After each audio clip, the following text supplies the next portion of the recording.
Greetings, everyone. This is Rock and Roll Spot coming to another installment of Building the Team. So, with the last few games I played Clix-wise, the Costume Party team ended up getting to play one game with each of them, and sadly, both teams did not fare too well.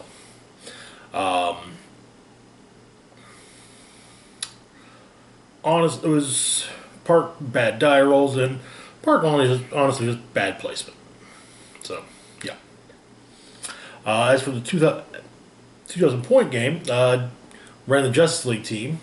Did go 0-3, however, the last two games I did at least I took some figures out with me.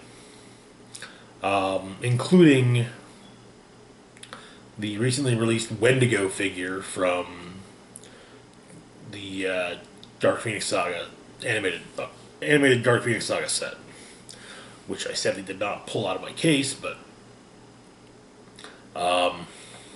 also took a few. Also took a couple. Took one of the dark. Also took out one of the Dark Knights from the Dark Knights Metal story. So yeah, go me. All right. So we figured. Group by plan, we all figured that after having done a 2,000 point game, let's do something small. So, 300 points modern. Now, the modern format basically encompasses everything set-wise from the 50th anniversary Elseworlds set onward.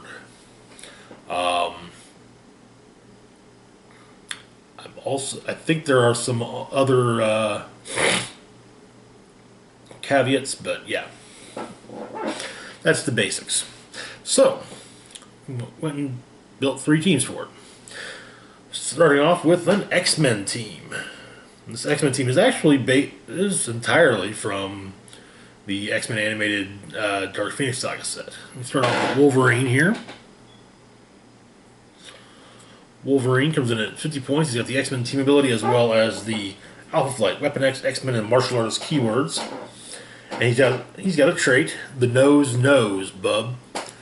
Opposing characters within 3 squares can't use stealth or shape change. Looking at the dial, we open up with a click of charge, followed by a couple clicks of sidestep, and rounding out speed with a couple clicks of flurry. On attack, it's a full dial of Blades, Claws, Fangs. Defense, he's got Indomitable, so built-in willpower, which is, as I always want to pointing out, is definitely a plus. As with the dial itself, we open up with a click of toughness, then that clicks into super senses, then regeneration, then back to super senses, and finishing up with regeneration. And nothing on damage. Moving on to Beast. Beast comes in at 50 points as well, has the X-Men team ability as well as the X-Men politician and scientist keywords. He also has improved movement, ignores elevated terrain, hindering terrain, and characters. Looking at his dial, we open up on speed with a few clicks of sidestep, followed by a couple clicks of charge. Nothing on attack, sadly. On defense, we open up with a few clicks of combat reflexes, which then gives way to super senses. So, unless it's outwitted, knockback isn't something he's going to have to worry about on any click on his dial. And finally, on damage, we open up with a special power, Arose by any other name. Perplex, but only to target other characters. When Beast uses it, if the target shares a keyword with him, you may instead modify the value, except for damage, by plus or minus 2. So I could, for example, perplex up Wolverine's defense by 2, or hell, I could even up his attack by 2, which he's already starting off at a 12. So yeah, and in fact, the lowest he drops to is a 10. Anyways, Arose by any other name gives way to Outwit. Moving on to Jean Grey. Jeannie here comes in at 50 points as well, has the X-Men team ability as well as the X-Men keyword. And she has a trait, Scott. It's a unique modifier. At the beginning of your turn, you may choose a combat value. If Jean Grey is adjacent to a friendly character named Cyclops, modify the chosen combat value by +1. Okay.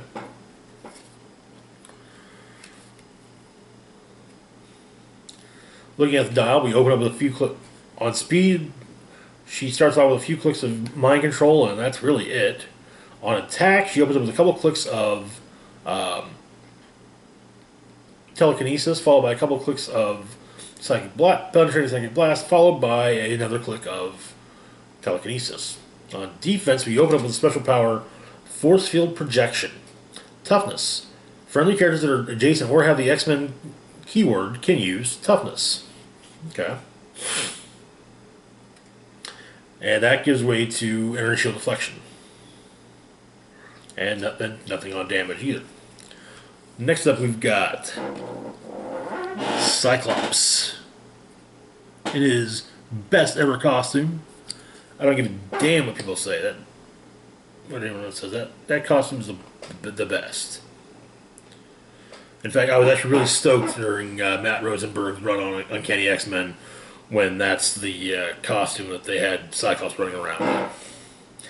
Alright, so Cyclops comes in at 70 points, has the X-Men team ability, and he, as well as the X-Men keyword, he also he has a trait as well, Jean. It's a unique modifier.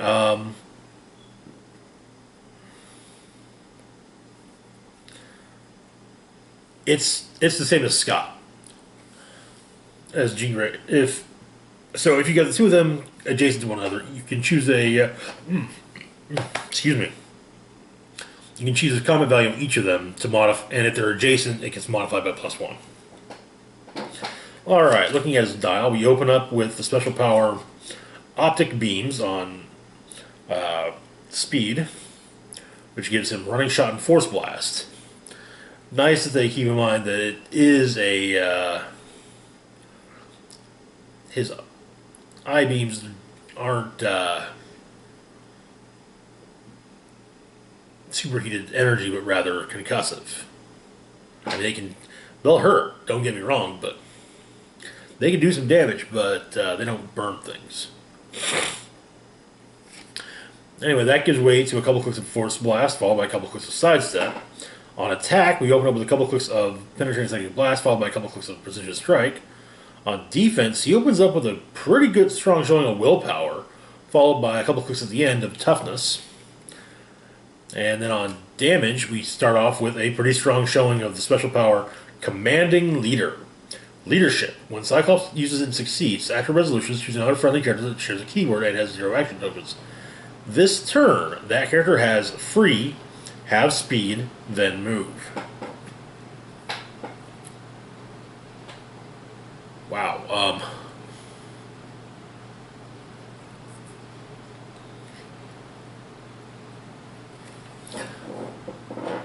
So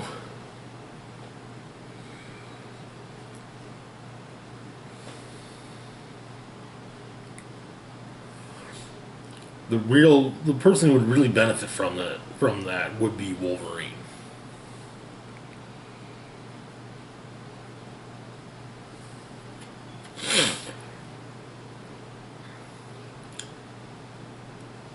As he could then, if no one is within 5 squares, you could have Wolverine move 5 and then charge for another 5. Anyway, Commanding Leader gives way to a couple clicks at the end of Range Combat Expert. Alright, last up for this team is Frenzy. Now, Frenzy was actually one of the figures I was really excited about being in the X-Men animated set. Not because she had a major role in the cartoon, she didn't, but more because she's a character that, first off, she came to prominence when I was first getting into comics, so I remembered the character, and she actually got it took a while, but she actually did get a decent and interesting character arc. And has basically been on both insane sides of the spectrum when it comes to we're either being with the X-Men or with the Brotherhood or the Acolytes, or insert evil mutant team here. So Frenzy comes in at 80 points. She has no team ability, but she has the Acolytes, Amazons, X-Men, and Soldier keywords. And we've got ourselves a trait, Mutant Messiah. At the beginning of the game, for all characters with this trait, choose a friendly character with the Acolytes or Brotherhood of Mutants or X-Men keyword. That character can use Mastermind, but only to choose characters with this trait. Okay. I can target. I can put basic move damage from any of them to Frenzy. I think you just need to share a keyword now for leadership. Or it's either share a keyword or lower point value. But yeah.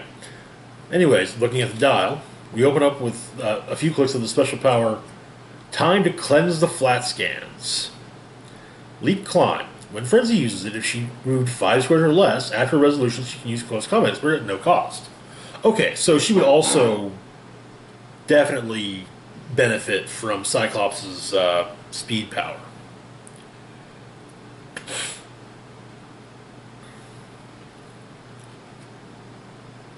Then, anyways, that gives way to a few clicks of charge.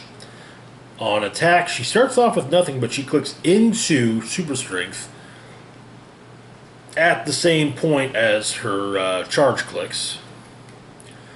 On defense, she's got Indomitable, so built-in willpower. Opens up with Invulnerability, which then gives way to Toughness. And on damage, she opens up with the special power, Like a Hot Wire Buzzing in My Brain, which gives her Battle Fury and Close Combat Expert.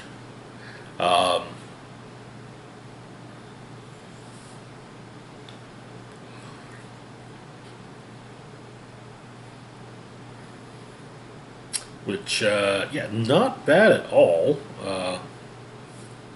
Battle Fury will help her ignore shape change. So, and actually, after the special power, she then finishes up with 3 more clicks of just regular Battle Fury. So, not too shabby. Alright, moving on, we've got ourselves a Starfleet team. Yes, you heard me right. Starfleet, as in Star Trek. A couple years ago, WizKids put out a Star Trek away team, or Star Trek HeroClix away team, original series set.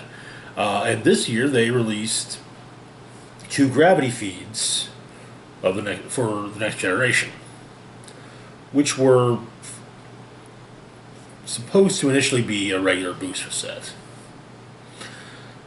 Anywho, I actually recently came into possession of a decently sized chunk of figures from the set, so I thought, why not give them a shot? So, start off with Dr. Beverly Crusher. For those unaware, Beverly here was the Chief Medical Officer aboard the USS Enterprise 1701D in, as well as E, in Star Trek The Next Generation, as well as its the movies that spun out of it, which would be Star Trek Generations, First Contact, Insurrection, and Nemesis. She's also an old friend of Captain Picard's, and there was a lot of,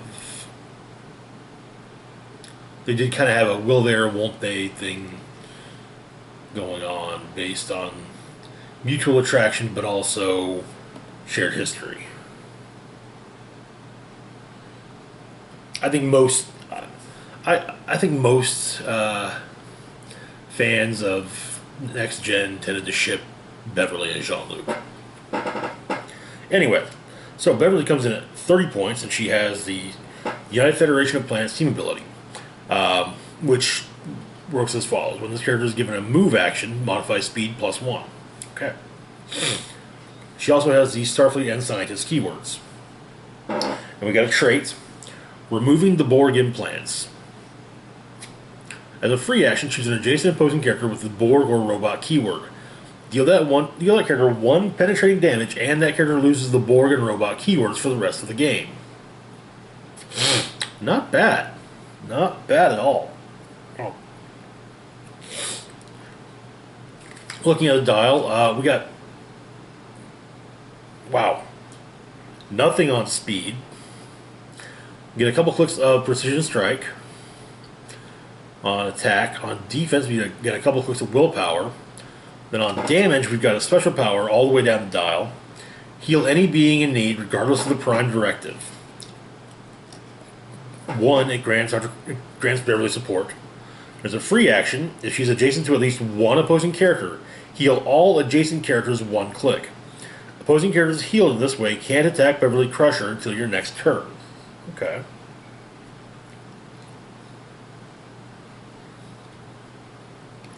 And that's Beverly. Next up, we've got Captain Jean-Luc Picard. Jean-Luc comes in at 50 points and has the United Federation of Planets team ability, as well as the Starfleet and Politician keywords.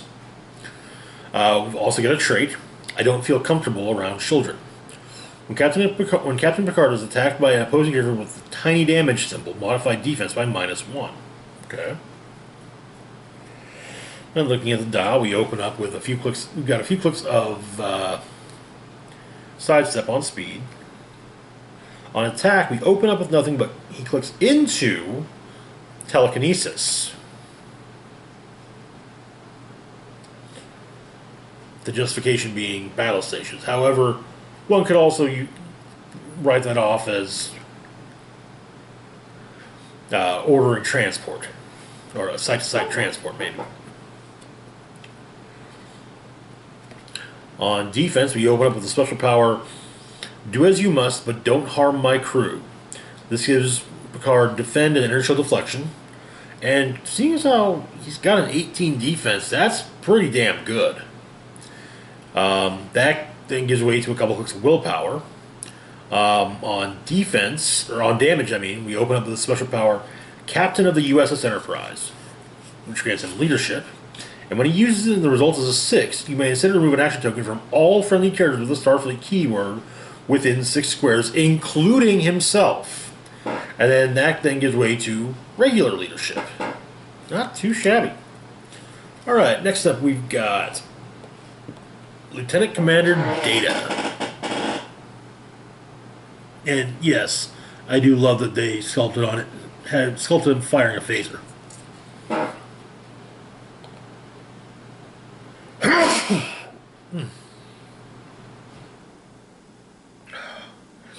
Excuse me. Alright, okay.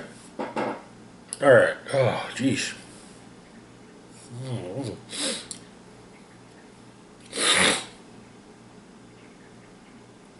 So, Lieutenant Commander Data also comes in at 50 points and has the United Federation of Planets keyword, or team ability, as well as the Starfleet robot and scientist keywords.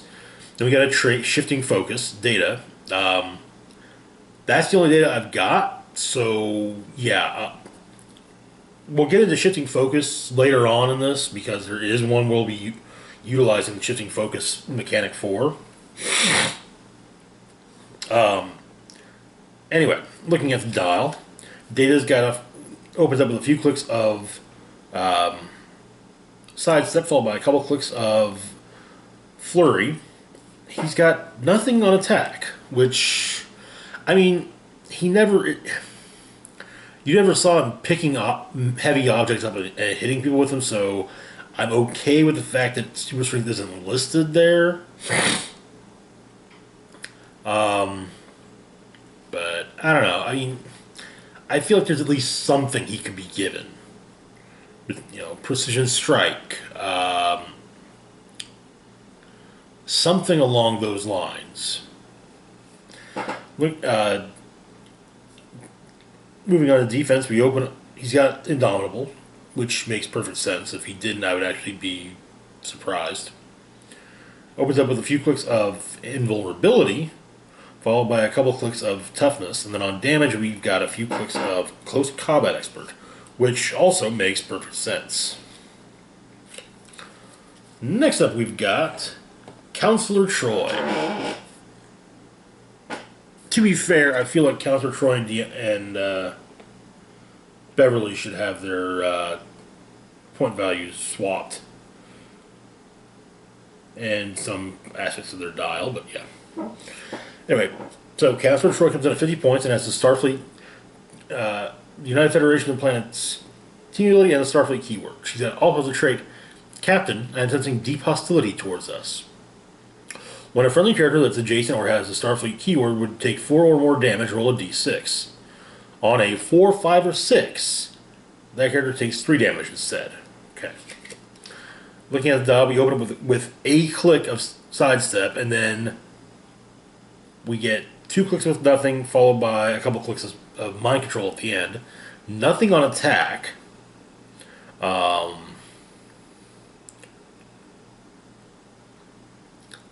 Not even Incapacitate. Which, again, that's something I could see Dr. Crusher having, would be Incapacitate, but only as close.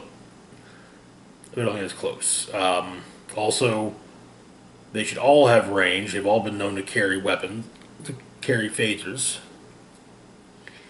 Anyway, I'll shut up now. But then on defense, we've got a couple clicks of Defend, followed by a few clicks of Super Senses.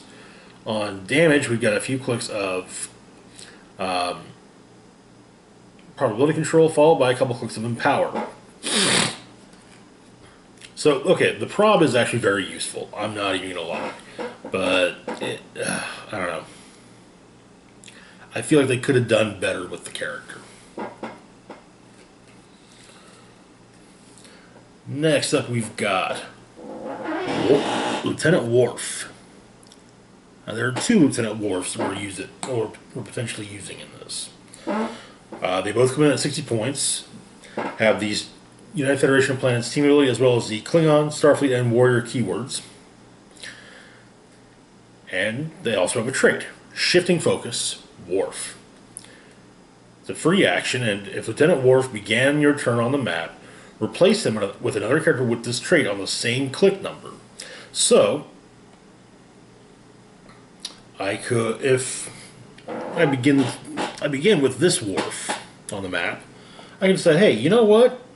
I actually think I'll need the other Worf more, so swap them out for Season 1 Worf.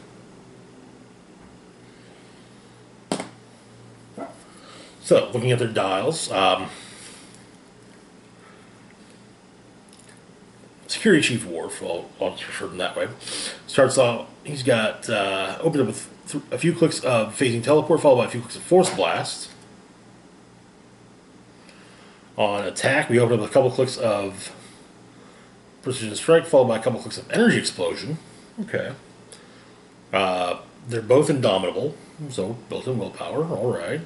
We got a few clicks of Toughness, followed by a few clicks of Initial Deflection on defense.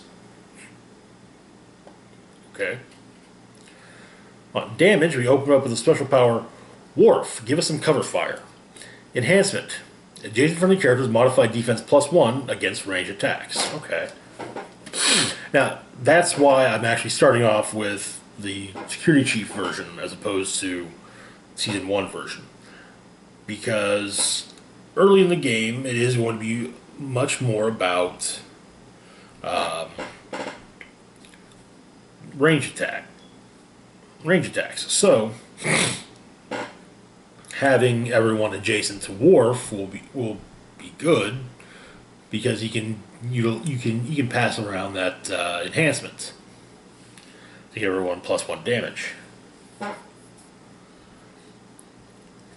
And also, the defense boost is also good. It is. Anyway, give us some cover fire, gives way then to ranged combat expert for a couple clicks. Alright, so now looking at his counterpart, again, to get another look at the figure itself. Early on in the series, Worf was kind of a... He was really kind of just a generic bridge crew. He did what was he would man that he sometimes would be helmsman, sometimes he'd even be part of a security team. But yeah, after Tasha Yar was killed in the episode Skin of Evil, Worf would become the security chief. So anyway, so 60 points. Klingon Starfleet Warrior keywords, shifting focus trait. And then we've got a few clicks of sidestep, followed by a few clicks of plasticity. On attack, we've got some mid-dial precision strike, but nothing at the very beginning or very end. Indomitable on defense. Then we've got a few clicks of invulnerability, followed by a few clicks of combat reflexes. And then on damage, we've got a few clicks of the special power, You're With Me, Lieutenant. This gives Worf in power. So, again, in close combat, he boosts damage by 1. And adjacent friendly characters modify defense +1 versus range attacks. And that gives way to close combat expert.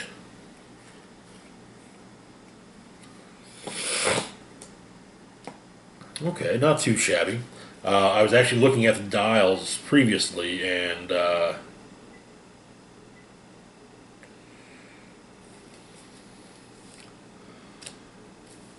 there's in the second Next Generation Gravity feed, there's a rare Worf that also has shifting focus, who also is all about close combat and Blades Claw's fangs. I was like, oh, that's kind of the Worf I want. Though, to be fair, I think I'd rather see one where it's, choose, it gives you a handful of range, precision strike, penetrating psychic blast, energy explosion, Blades Claw's fangs. Pick one until, beginning of your next, until your next turn. Alright, so, final character on the team. Commander Shelby. Now, Shelby is kind of the odd one out with this team. Everyone else is a regular cast member, primary crew member on the Enterprise. Shelby was brought in during the season...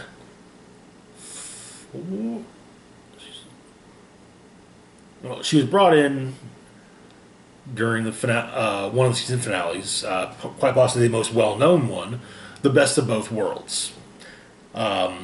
She's somewhat of an expert on the Borg, and it's stated that she has her eye on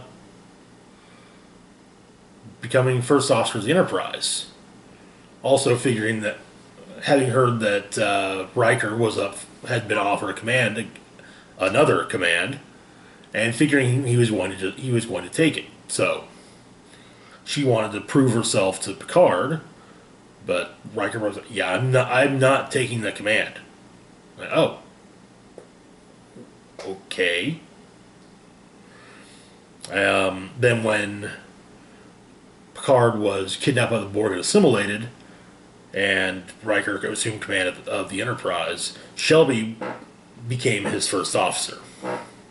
Anywho,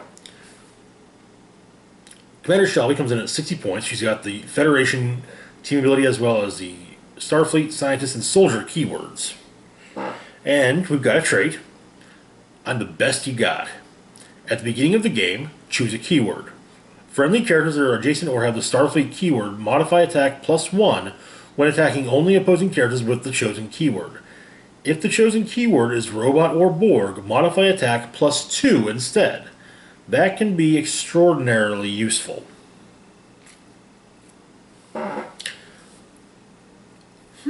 Yeah, I kind of wonder then.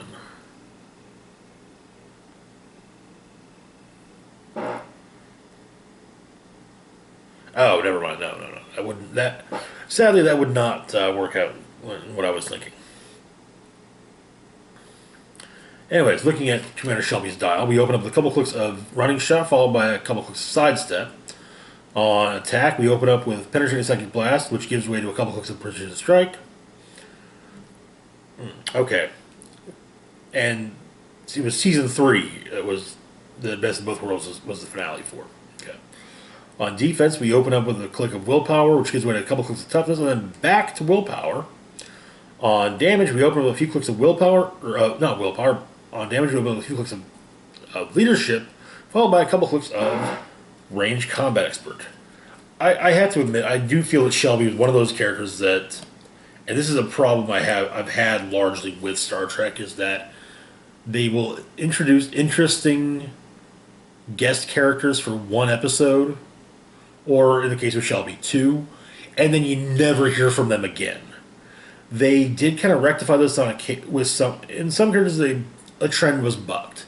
Ro Laren, for example, is a prime case of this. She was an interesting character, and she actually appeared on more than just one episode.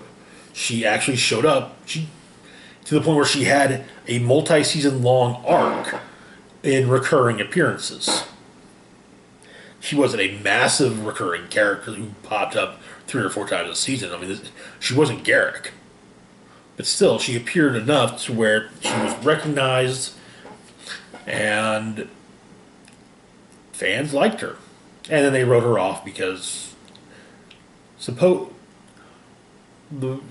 most people think that it's because she was offered the role.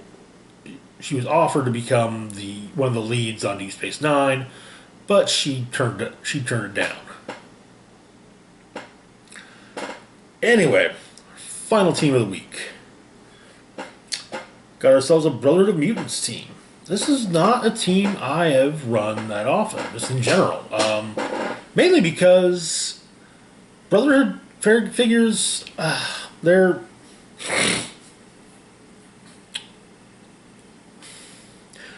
not released that often. And when they are, it's usually there's just a few in a set filled with X-Men. Dark Phoenix Dog was actually a welcome change from that, as there were probably, I would say, in the regular figure slots, an equal number of heroes and villains. I'd actually have to do the math, but I was honestly impressed with the fact that we got the full animated roster of the X-Men, a few guest star X-Men, some guest star X-Men, and then we also got members of the Acolytes, members of the Brotherhood, and we got members. We got human supremacists. All right, so moving on to the team itself, though. Start off with Amelia Vaught. Now, Amelia here is a longtime member of the Acolytes. Apparently, she was also a member of one of the Brotherhood lineups. She's also an old friend of Xavier's, who, I think she was an old lover, but either way, she didn't want to be an X-Man, and he tried to press the issue, and she's just like, yeah, no, fuck off, kid, fuck off, dude, and she left him. Years later, she would end up being recruited into the Acolytes, the second lineup, after the oh so tragic, totally accidental, not on purpose death of most of the first lineup that was totally not done by team founder Fabian Cortez in a bid to gain points in the Upstarts game. Anyway, so Amelia comes in at 45 points. She's got the Acolytes and Brotherhood of Mutants keywords. She also has the Mutant Messiah trait, just like Frenzy does. It's the exact same trait. I choose a friendly character with the Acolyte's Brotherhood or X-Men keyword, and that character can use Mastermind, but only to choose characters with the Mutant Messiah trait. Looking at her dial, we open up with a few clicks of the special speed power, slide in under the door, which gives her phasing teleport and passenger capacity of 4, but only to carry characters that she shares a keyword with. Sliding under the door then gives way to regular phasing. We got nothing on attack. Then on defense, we open up with the special power Transmute Out of Danger, which gives her super senses. And once per turn, when she or an adjacent friendly character would take 3 or more damage, you may give that character 2 action tokens to take 1 unavoidable damage instead. If you do, after resolutions, you may place that character in a square adjacent to their current square. Okay. That then gives way to regeneration, for a couple clicks of regeneration. Then on damage, we open up with a few clicks of Perplex, followed by a couple clicks of Support. Moving on, we've got Mesmero. Mesmero is a longtime X-Men villain. He's a mind control. Mind control is primarily his thing. He started off as a member of the Brotherhood and would eventually end up joining,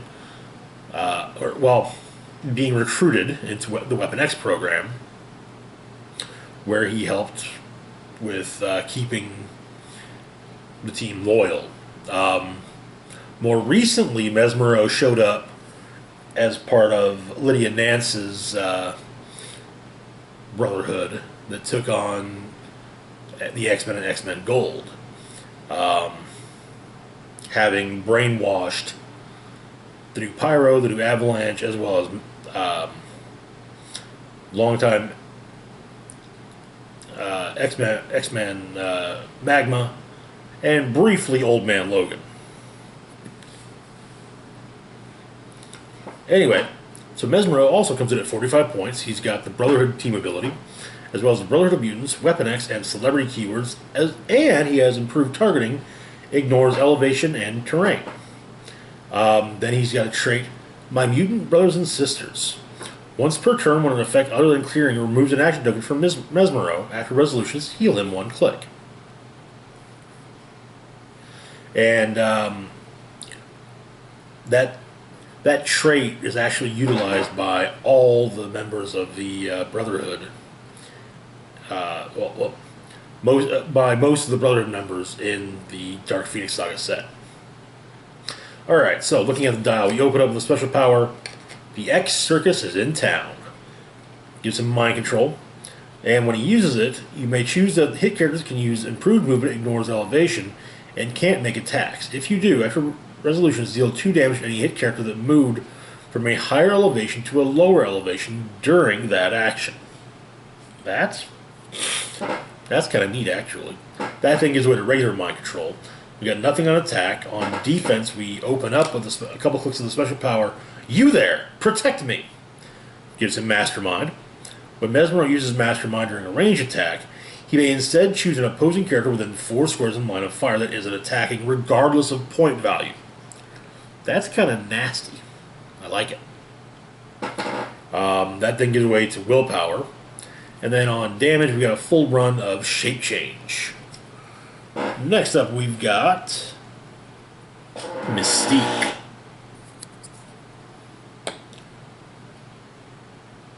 Mystique here comes in at 60 points. She's got the Brotherhood of Mutants, Freedom Force, Assassin, and Spy keywords, as well as 2 traits. First off, she's got the My Mutant Brothers and Sisters trait.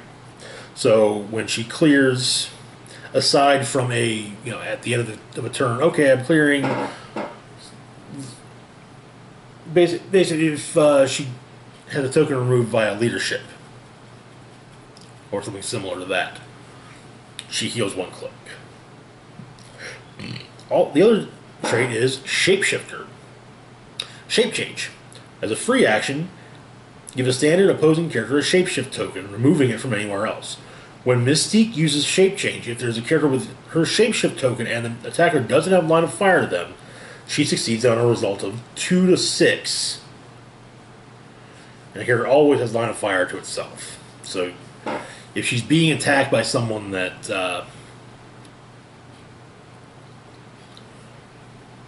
Has one, yeah, no. Looking at the dial, we open up with a couple clicks of stealth, followed by a couple clicks of sidestep, and then back to stealth. On attack, we open up with a couple clicks of precision strike, followed by a few clicks of Blaze Claw's Fangs, and an attack value that doesn't drop below a 10. It's not bad. On defense, we got a few clicks of combat reflexes, followed by a couple clicks of willpower. And on damage, we got a couple clicks of willpower, or not willpower, leadership, and a couple clicks of ranged combat expert, followed by a couple clicks of exploit weakness. Not too shabby. Alright, moving on, we've got Magneto. Magneto here comes in at 75 points. He's got the Brotherhood team ability as well as the Acolyte. Acolytes, Brotherhood of Mutants, and Ruler keywords. He's also got the My Mutant Brothers and Sisters trait. Looking at the dial, we open up with a few clicks of sidestep, followed by a couple clicks of Force Blast. On attack, we open up with a couple clicks of the special power Manipulate More Than Metal. Telekinesis. Once per turn, when Magneto uses it, after resolutions, roll a d6. On a 5 or a 6, choose one. Remove an action token from a friendly character placed by this telekinesis, or he can immediately use telekinesis at no cost. Okay. Then that gives way to a couple clicks of regular telekinesis, and then back to Manipulate More Than Metal. On defense, we open up with a click of Invulnerability, followed by a handful of clicks of Inner Shield Deflection. And finally, on damage, we open up with a few clicks of Leadership, which is all he's got on the damage. Next up, we've got Sabretooth, rounding out the team. So Sabretooth here comes in at 75 points. He's got the Brotherhood team ability as well as the Brotherhood of Mutants, Weapon X, Animal, Assassin, Brute, and Monster keywords, as well as improved movement, ignores elevated terrain and hindered terrain, and he has two traits. First, we've got Mutant Brothers and Sisters, so yeah. Next up is Feral Resilience. When Sabretooth takes damage from an opponent's attack after resolutions, roll a d6. On a 4 or a 5, heal Sabretooth 1 click. On a 6, heal him 2 clicks or remove an action token from him, which would then allow him to utilize My Mutant Brothers and Sisters. Looking at the dial, we open up with a special speed power Ambush Predator, which gives Sabretooth charge, flurry, and stealth. We start with a click of that, followed by a couple clicks of regular charge, back to Ambush Predator, and rounding it out with 2 clicks of sidestep. On attack, we've got a full run of Blaze Claw's Fangs. On defense, he's indomitable. In fact, he's the only member of the team that is. So, builds in willpower there. Power-wise, we've got a few clicks of Super Senses, followed by a few clicks of Combat Reflexes. On damage, he starts off with nothing, but then clicks into Battle Fury for the rest of his dial. So, once he takes a click of damage, he doesn't have to worry about shape change. That said, as nice as that Feral Resiliency is, it's not always reliable, from what I've seen. From what I've seen playing against the figure, in fact. I have, on at least one occasion, just taken it to town because, yeah, just attack it constantly, and, if they don't hit they roll under a 4, yeah, that's not going to... No healing. Alright. That's it for this building team. Tomorrow we'll be back with the weekly comic book roundup. As always, feel free to like, share, and subscribe. Links to my Facebook, Twitter, Patreon, and PayPal can be found in the description box down below. This is Rock and Roll Spock signing off, saying, live long and rock hard.